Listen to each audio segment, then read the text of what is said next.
the sort of neo-fascist tendencies of the Western world are felt as much here in UK, where I've spent a lot of time, as they are in the US. There's really very little escape. Um, so in terms of that, I don't feel like it's an escape in those regards. Um, in terms of coming back, though, I feel like it's a necessary sort of thing. Like I'm always there. It's like I'm most of the time I'm there in the States, and just so turns out that this year I ended up spending time here so I could finish some work, and I have an exhibition that opens tomorrow at the Louvre, and so. But after that, I go back to the States and start touring, and yeah, I do feel like I'm entering a war zone. I feel that, but yeah, the times are charged everywhere. It must feel good to be at a point in your life and career when you can just casually throw off that you have an exhibition at the Louvre.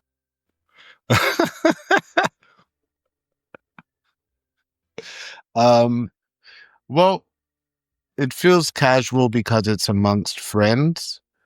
A good friend of mine who runs a place here called Cité Internationale des Arts, which is a place that offers refuge to a lot of artists from around the world to come do residencies in Paris. I think they offer refuge to like 350 artists at a time to come spend 3 months, 6 months, what have you. I even stayed there at one point. And so they're doing a collaborative exhibition with the Louvre in celebration of their 60th Cité des Arts 60th anniversary. And so I was commissioned to do 16 handwritten texts that are blown up in the Louvre, which I entitled the series Ancient European Depictions of the Palestinian Christ. And so it's just because when you walk through the Louvre, you see so many depictions of Jesus amongst other, eras and artworks and what have you. But yeah, it's more so I think to be at a point in your career. I don't know, the point that I am in my career, in a sense, I've always been at that point, which is the point of realization that it's now or never, the point of realization that these platforms are to be used to interrogate questions, to confront realities, and it's something that I've always felt, whether I was invited to the White House or to a prison. Somewhat jokingly up the top, asking about not wanting to come back here, but these are all serious questions. Yeah, escape isn't really in the cards for you, right? I mean, you're not looking to escape. You're not looking to get away from things because you are somebody who, look at your social media. I mean, you're somebody who is constantly, it seems like, and actively engaged with these ideas, even if they're on the other side of the world from you. Yeah, I mean, in a sense, it's like, it's true that I'm not looking for escape. I am looking for points of view and points of attack. I'm always looking for perspective and ways of gaining perspective. That's one of the reasons why I appreciate travel. Now, that's something that I appreciate as I move around, outside of the US or even within the US, is gaining perspective that may be difficult to gain if you're in one place and surrounded by one thing, and so I do like gaining perspective. Beyond that, yeah, it's not so much about escape. I would say, like, in terms of social media or something like that, the fact of the matter is that I've always perused the news and what's happening in the world. It's always been a part of my method of creation. Like, so that I'm an avid reader. But I'm not only reading literature and poetry. I'm an avid listener. I'm listening to a lot of different kinds of music, and I am interested in what's happening in the world. And the one decision that I made 2 years ago, after things took off in occupied Palestine, um, was that I decided to essentially make my process transparent, being that instead of watching what's happening in the world, letting it marinate, and having a line here or there that alludes to that in a poem, because usually the marination process is a huge part of poetry for me, like, um, and also not necessarily, it's not that you're hiding your sources, but in order to make connections, it does combine a series of sources. And here I'm just sharing what I'm part of what I'm reading, part of what I'm thinking about, part of how I'm seeing things, also because it seems like, and that's for a few reasons. One, I realized that, I'm, how can I say, I'm connected, I'm engaged with a lot of poets. And perhaps there are poets that have questions about how to move through a time like this. And here's my example, Yeah. you know, um, which is clearly not the only way. Um, but I do think that we have to have courage in these times. And I do think that it's been important to kind of just like share my notes.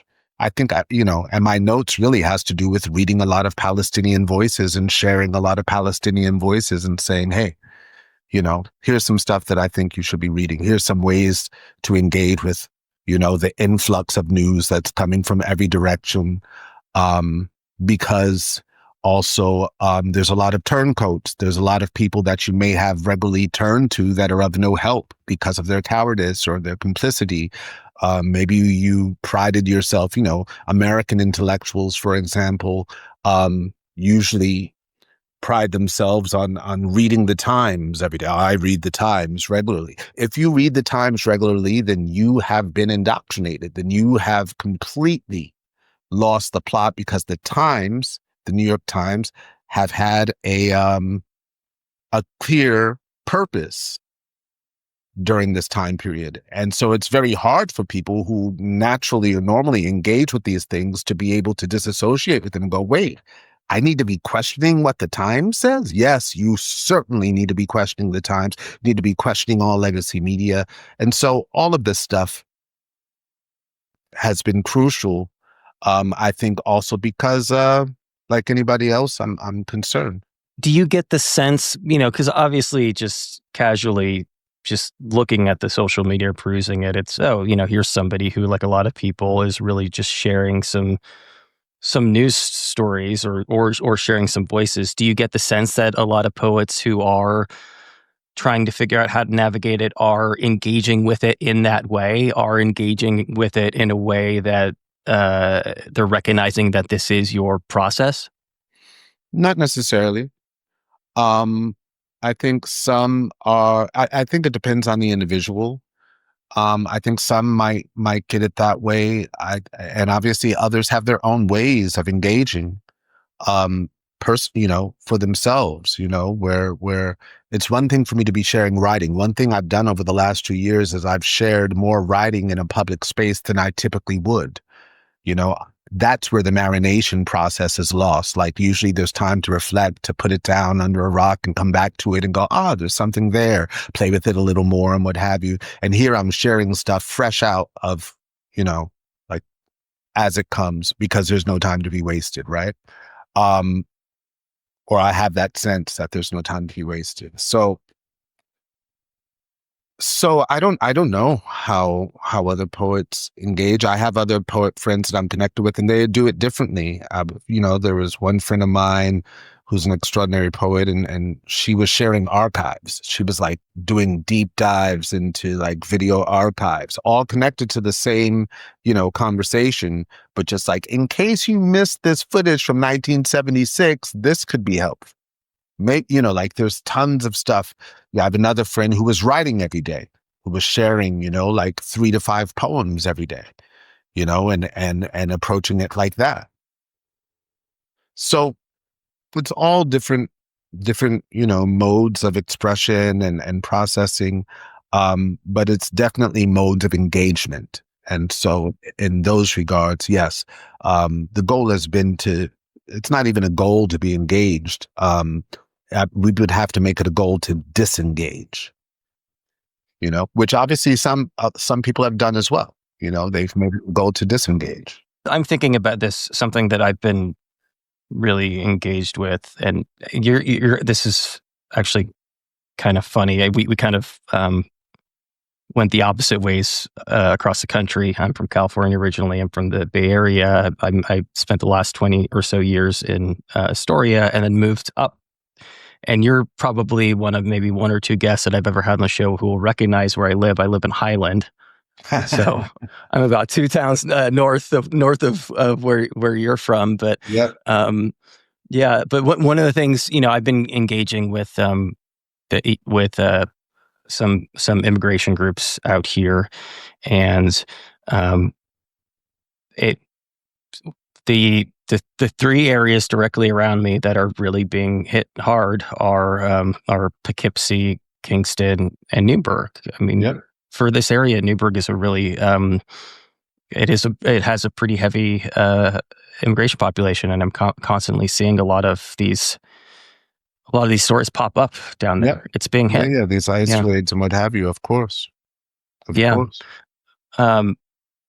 It and it's one of those things where I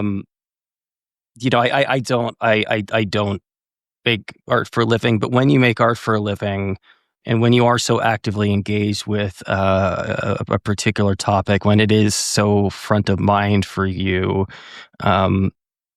does it necessarily inform every single piece of art that you make during that period? In a sense, maybe not in expected ways. Mm-hmm. Maybe not in expected ways. But it depends on how we're processing this. Like, I've grown up male, African American, and these experiences are part of the filter through which I experience reality, right? Whether I'm cognizant of whatever privileges or points of, oppression or what have you that I experience or identify with, whether I'm able to relate that to, what coloniality is, what's or colonialism is, what all of these things, right? You mentioned Newburgh, right? There's all this information stored and packed within Newburgh or New York in general. There's all of this, all of these codes of law, all of this history, in New York that is like these buried treasures. And these things are connected very much to the present, to the things that I'm dealing with your question, right? The idea of, if you're so engaged with something, does it have to influence every aspect of the art or during that time period or what have you? The thing is, part of the reason or part of the reality is that what we are facing now, like, I've never not faced this stuff in my life. I've never known life outside of it.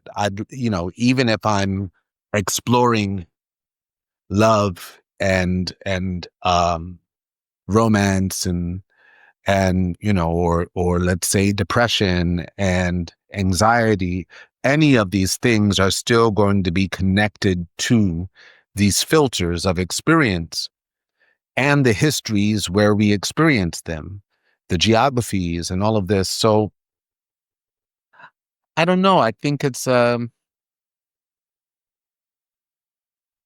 trick question, because I think of that time remember someone asked who was it who asked Toni Morrison a question about whether she would always write from a Black perspective? And she was like, nobody ever asked a white person that. Hmm. You know what I'm saying? Like, Mm-hmm. there is I think the point of it all is to be cognizant of the filters that you're writing through. If you can become aware Of how it's impacting. yeah, yeah, all of these things, right? Um, I think it probably has a lot to do with you know, different points and states of awareness. However, am I capable of writing, like, in this time period? In the past 6 months, I've finished a new book and a new album, for example. Actually, yeah, a new book and a new album. And I'm not referencing the album that just came out. I'm referencing the album that hasn't come out. And I'm not talking about the graphic novel that I just announced that'll come out in April. I'm talking about a book that I haven't announced, a book of essays on art and politics. So a studio album and a book of essays. That's what I've been focused on for the last 6 months. Do those, you know, works touch on what's happening? Certainly. Do they have a life beyond, or, you know, the idea of what's happening now? Certainly.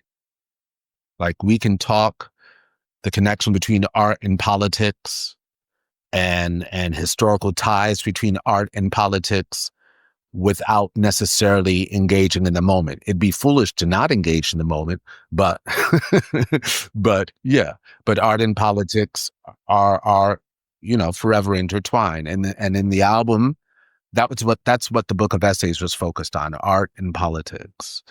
And I ended up writing a lot about art as propaganda. And the album is an album. Each song has its own world. Um, Literally, each song has its own world. Is is any or every is any song or every song talking about directly what's happening? It's influenced because I'm writing in you know, in the present, but the topics are all over the place. So I think that someone who, let's say, if they've been diagnosed with cancer, they can write about more than cancer, but their sensitivity to malady, their sensitivity to the time, you know, the time with which we have to live this life, their sensitivity to certain things may be heightened as a result of that diagnosis and what they're going through. So I don't know. I don't know if, here's something, like, even now, like the exhibition that opens tomorrow. Um, you know, I was given like carte blanche in the Louvre to spend as much time there when it was closed, and, like, you know, walk up to the Mona Lisa and, you know, or whatever, you know, and just spend time there. And I think that on the Louvre side of things, they were hoping that I would write something, you know, these 16 different texts about, I don't know, the beauty of their collection. But me, I'm haunted by the scope of empire, you know? Um, I was thinking of canon in the artistic sense, an artistic canon, and of canon in the militaristic sense. So that's one N and two N's.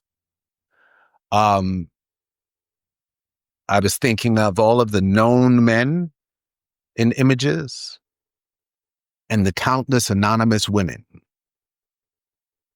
I was thinking of France's colonial history, the 100 or so, you know, countries that they colonized. People don't think about, outside of the Francophone world don't necessarily think about the huge impact that France had on the continent of Africa, in Asia, Caribbean, they all over the place, the number of countries that they colonized, many of which they're still involved with. And thinking of that in relationship to their wealth, to the wealth of this nation, to their riches, right? And my mother's family is from Haiti.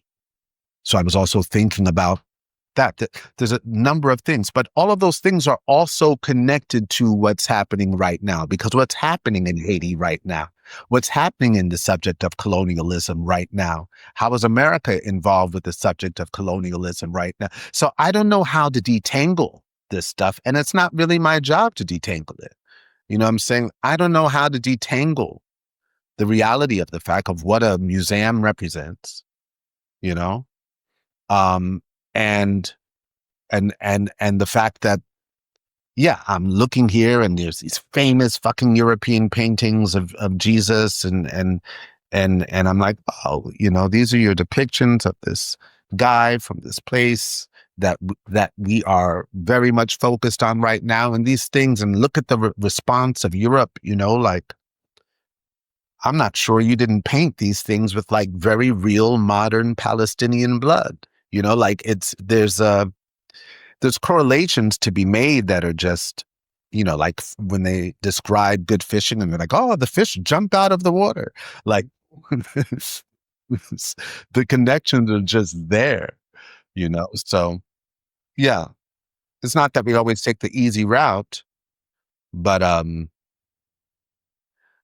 when you're dissecting the role of empire, the role of white supremacists, heteronormative, patriarchal, Judeo-Christian, um, you know, dominance in culture, and the role of this idea of Black inferiority. And you think of the wealth of resources and all that. Like, you just can't escape it. You can't escape it. You can, I guess. You can totally. There's a lot of people who do a great job of escaping it, I don't know if Taylor Swift has ever sung about this, but I don't think she has. I don't know that she's spoken but the about thing is, herself. she is. Yeah.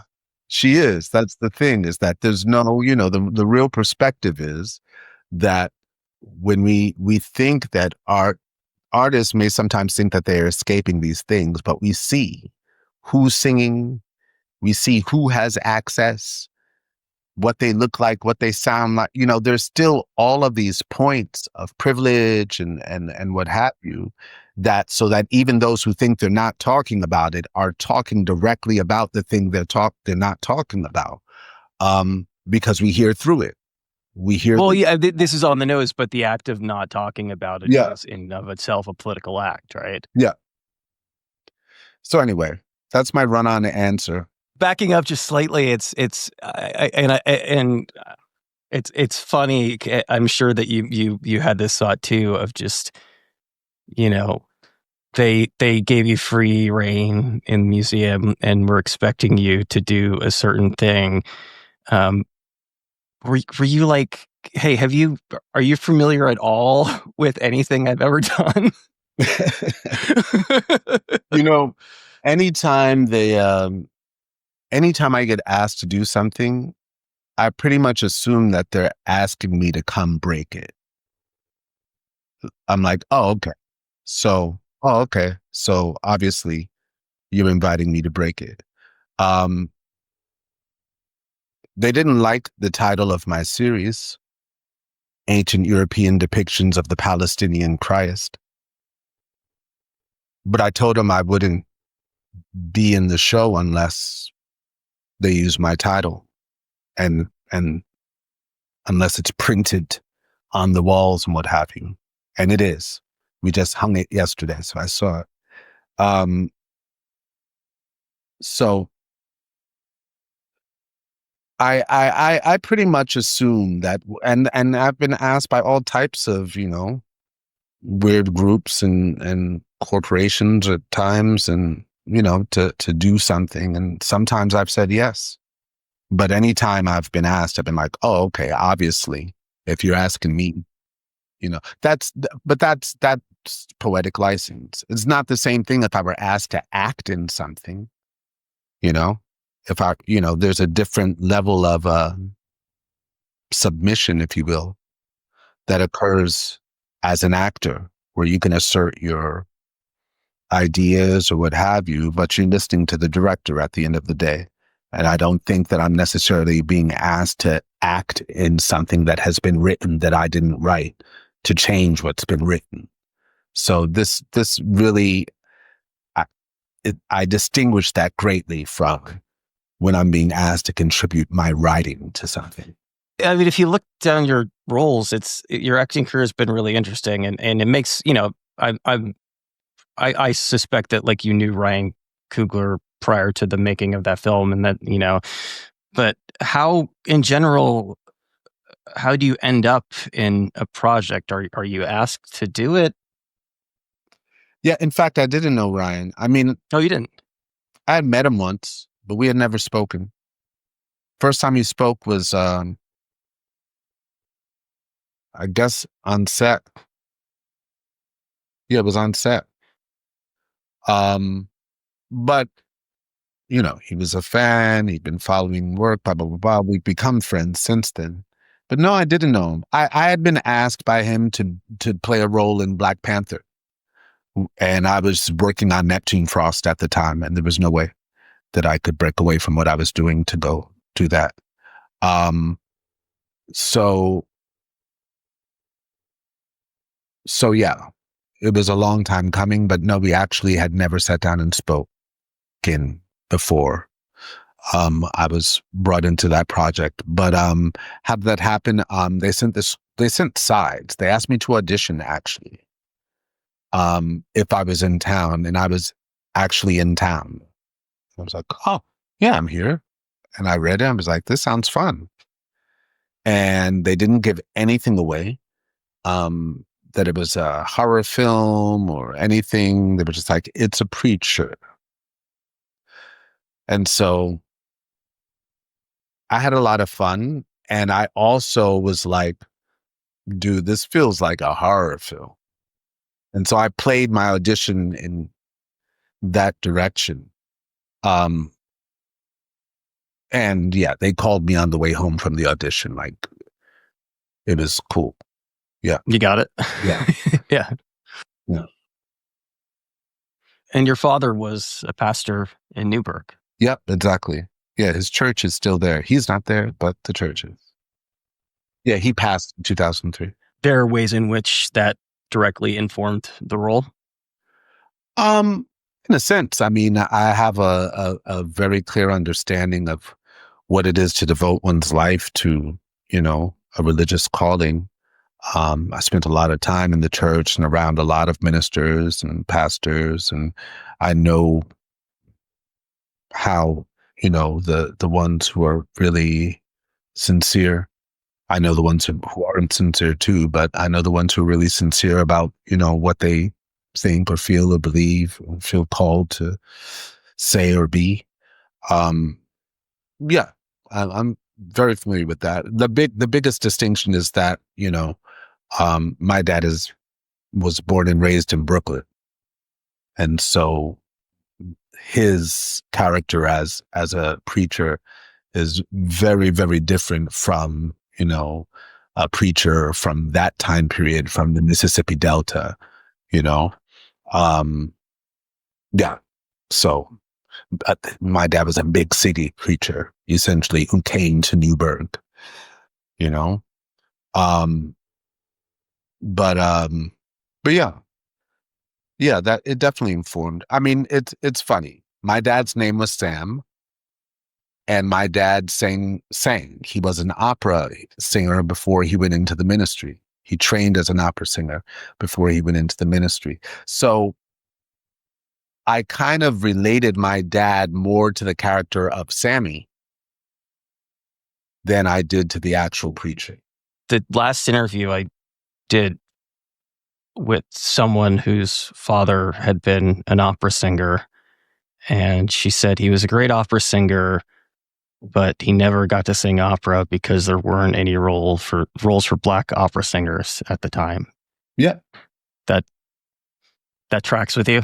Yeah, that totally tracks. That totally tracks. So my dad was a prodigy because he started training to sing opera as a child and was on a TV show in the early 50s on NBC called Startime Kids, where he would get paid $36 a minute to sing. And so he tried to hold those notes as long.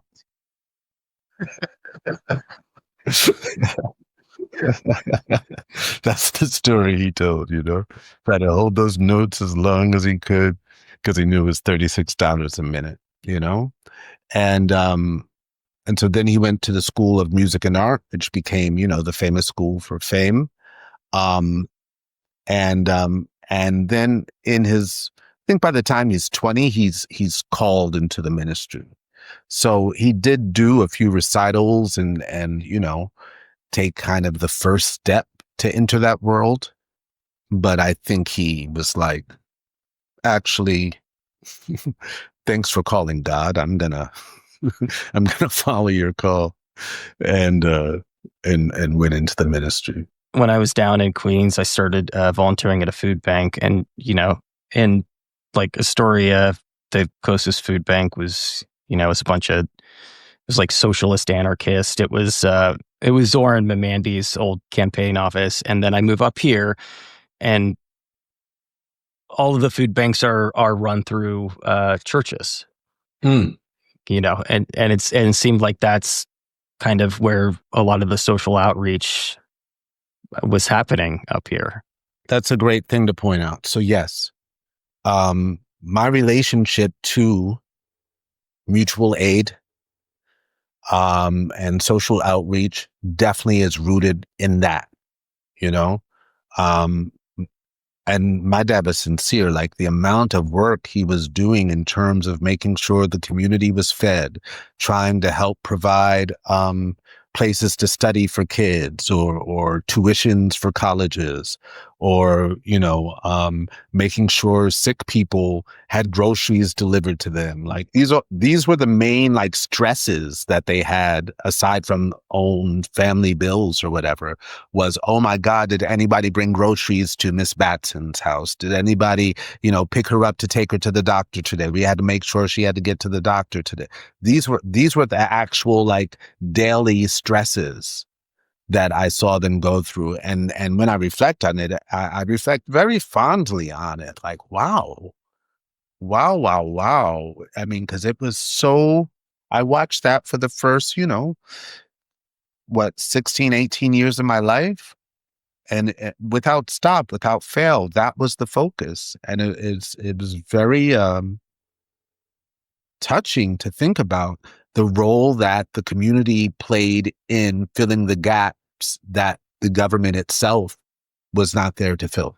This is what I've really kind of landed on, especially post-COVID. We're all trying to figure out ways to keep ourselves sane, given everything that's going on. And for me, it's what can I do on a small level locally, to impact people around me. It's a beautiful way and to approach it. It's a beautiful and always necessary way to be engaged, certainly. And I'm hoping, again, it's so funny because this is like we're just discussing this with my last guest, but hopefully, and I think this is probably also something you can relate to, like being from, moving to the city and being a part of the slam poetry community. But what can we do now, especially post-COVID? So much of what is wrong with the world right now in terms of politics and shooting and everything else is a product of isolation and loneliness. Like, what can we do to bring back community and get people together again? Well, that's funny. It's funny that you asked me that because I think that the spoken word scene of the 90s was an answer to that. For example, I believe that, this, it was, in a sense, it was ironic that we were choosing to do this at the same time that, the internet was appearing and all of these ways in which we could, dive down our own individual wormholes and disconnect, that we were choosing to connect in person, to share thoughts and ideas, poems, words, um, and saw great value in that, you know. Um, I have found that these things happen in cycles, that there are cycles of people being reminded of the importance of community, the importance of interpersonal connections, the importance of neighbors and friends and loved ones and family, all of these things, that, we can go down whatever path we want, but at some point it hits. It's true that, the machinery, the modern machinery, definitely imposes itself in a way where we dive down those rabbit holes actually for connection, right? And it's so weird that we use that term, like, connected and, all the stuff. But yeah, after a bit of time, you realize that it's a vacuum and that there's a sense of emptiness. But it's funny because, once again, like, thinking about Palestine, a lot of masks came off. A lot of new community was formed, a lot of old community fell away. A lot of friendships fell away. A lot of communities that thought they were communities, or communities we thought we were a part of, we realized all of a sudden, oh my God, no, actually, I can have nothing to do with them. These are my people who think like this, people who are courageous enough or clear enough or empathetic enough or just principled enough to face things. I'm more interested in people like that. So the rules of engagement kind of sharpened for me, in a sense, where I was like, oh, this is why I never liked you. This is what was under that mask the whole time.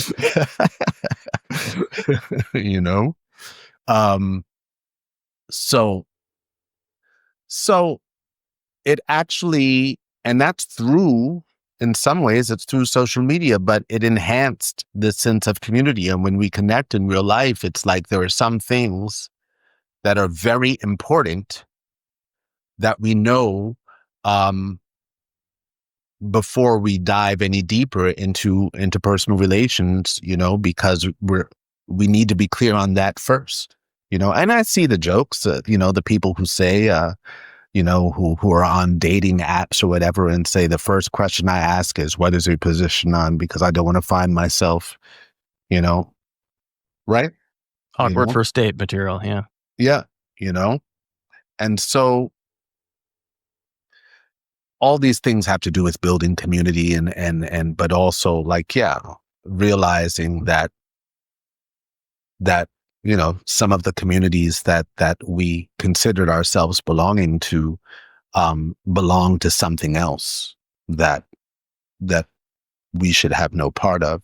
And I think it's an interesting moment for that as well, because there's a lot of waking up now. I see a lot of liberals, for example, or people who identified with the idea of being liberal, suddenly being like, wait a second, I can't identify with this liberal body called the Democrats, for example. Like, wow, actually, there's some, and then you find the literature and you realize that, oh my God, they've always been this way. I should have known all along, da da da, you know what I'm saying? But I'll tell you, one day I went into the food pantry and all these, like, 50s and 60s were suddenly calling it a genocide. I don't know how that changed, but it seemed like it changed from week to week. The conversation just completely shifted. And I don't remember ever seeing something happened, a sea change quite like that. Yeah. Yeah. You know, well, yeah, there's definitely distinctions to be made between people who get their news from television versus people who follow the internet. Yeah. But even there, the disinformation and misinformation is rampant. Um, but yeah, there's there's great necessity in community, and I think we've awakened to the realization of that. You mentioned earlier post-COVID. Yeah, well, COVID definitely alerted some people to certain realities. I was just reading a book. I think it's the computer's on it. Called Black Bolshevik by Harry Haywood. Wonderful, wonderful book on the history of it's really a history of workers' movements in the States, but it's written by a Black communist who's born in 1898. And he wrote this book in 1978. And he was, just charting everything that happened in his life and in the movement, pre-civil rights and post-civil rights. He's involved in the 20s and the 30s and the 40s and the 50s and the 60s, and writing in the 70s after the Black Power movement. And he's writing, he ends the book when the Black Power movement is co-opted by Nixon into saying Black Power means Black capitalism, and how they kind of shifted that to sell this idea of Black capitalism or Black excellence, as they call it today. And why did I bring that up? Shit. I lost my train of thought. Community. Yeah. Oh, because it was extremely interesting when he was writing about World War II. So he had fought in World War I. He had fought in the Spanish Revolution, Spanish Civil War, and then in World War II. And his description of the U.S. during World War II started reminding me of COVID. Started reminding me of this sense of kind of like communities forming to try to be of service to the larger picture. There was, it's very distinctly different from the fact that, we had wormholes to dive down in terms of the internet and YouTube. It could become, conspiracy theoried, into the other. But it struck me that most of us have no sense, if we were not alive then, have no sense of what happens when a nation goes to war. When a nation goes to war and everybody, regardless of your field, is doing something that is part of the war effort, and he's doing it as a communist at a time when the U.S. is now aligned with the Soviet Union. This is before the Cold War. And they all have this common sense of we're fighting fascism. We're fighting fascism.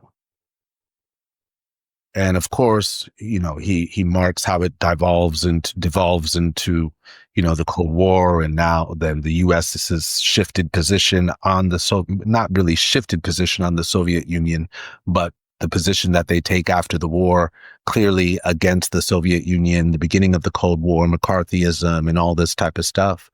But yeah, that moment of thinking about, I joined the Mariners Union and we helped, deliver food to servicemen in Honolulu, and we helped do this. And my friends, they were working in schools and they were helping to make uniforms, and that, like all this collective effort, I was like, oh, wow, we know nothing about that. I was listening to a recent interview that you did about the album that we're kind of actually ostensibly here to talk about. And what struck me as interesting is that there was no expectation that it was going to be an album, that it was a live performance. Later came to the decision but to actually release it. But, it strikes me that that is a document of what happens when you get people together in a single place. Obviously a lot of very talented musicians, but it's it's a testament, right? It's a document to a moment Yeah, in time. certainly, which is something that I really believe in, so is my Instagram feed, you know, as long as it's there. It's a testament to a time, the last 2 years, very specifically, you know. Um, I think that, clearly there's an importance to the documentation of these times. I mean, we're speaking today at the day where practically 2 years into a genocide, the UN decided to officially declare it as a genocide today. Yeah. Um, and many of us have 2 years of receipts, 2 years of receipts of complicity, of manufacturing consent, of propaganda that was used um, by many trusted sources and trusted voices, trusted by many. I mean, um, and and yeah, in the broader sense, documenting times is crucial. In the artistic sense, documenting those moments are, as an artist that has fed off of that, like I've listened to live albums, even studio albums from an era feed you in particular ways, right? They give you a sense of the time, the sense of the artist, the sense of what they were going through. There's tons of references that I have musically of like, oh my God, like I think of two albums came to mind. One was um, Fela Kuti, Coffin for Head of State, which is the album that he made after the government of Nigeria invaded his compound and threw his mother down the steps. She died. And he carried his mother's coffin to the prime minister's house, saying, you gave the orders to kill her, so why don't you bury her? And he wrote a song for the procession. And that song that he wrote for the procession is the album, a 22-minute song called Coffin for Head of State. It's probably one of the most important Fela songs for me. Like, I really love that song. Everything, rhythmically, musically, lyrically. And then, of course, the level of engagement with this artist who just lost his mother and is saying the country is responsible for killing her. That's a document. That's a document of a moment, right? The other one that came to mind was Marvin Gaye, Here, My Dear. The contractual obligation record. Yeah, the contractual obligation record that, going through his divorce and being told by the judge that, the proceeds from your next album will go to your ex-wife, and him deciding to recount his marriage vows and to go through the course of their relationship from his perspective, which is twisted, but with a beautiful voice, on that album. And wow, that's a powerful one too. But it's a document. It's something, of the time, of the era, of the artist. Speaking of the sound, but I'm also speaking of a socialized male rock star, and the privilege that comes with that, and the pity of heartbreak and all of this stuff, even if you don't take into account your own actions.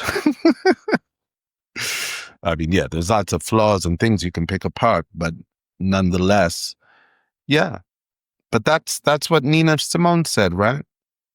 Is that that an artist's responsibility is to speak to the times. And so documenting that night, December 18th, 2024, yeah, why not? It was a beautiful night. It was a beautiful night. And I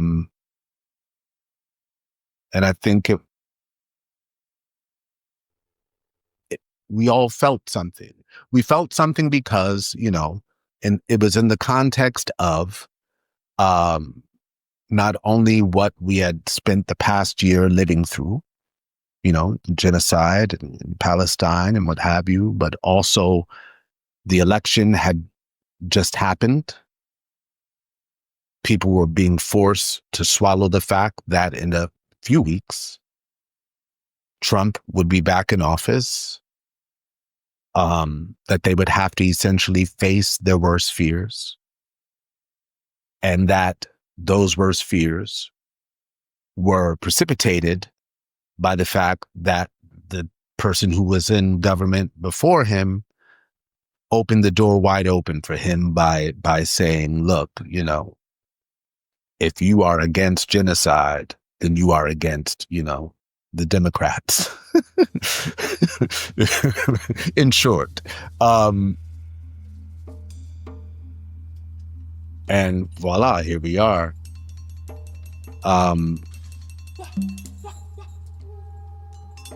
I think there was a lot in people's minds, and yeah, and there was a bit on my mind. Soul of my soul.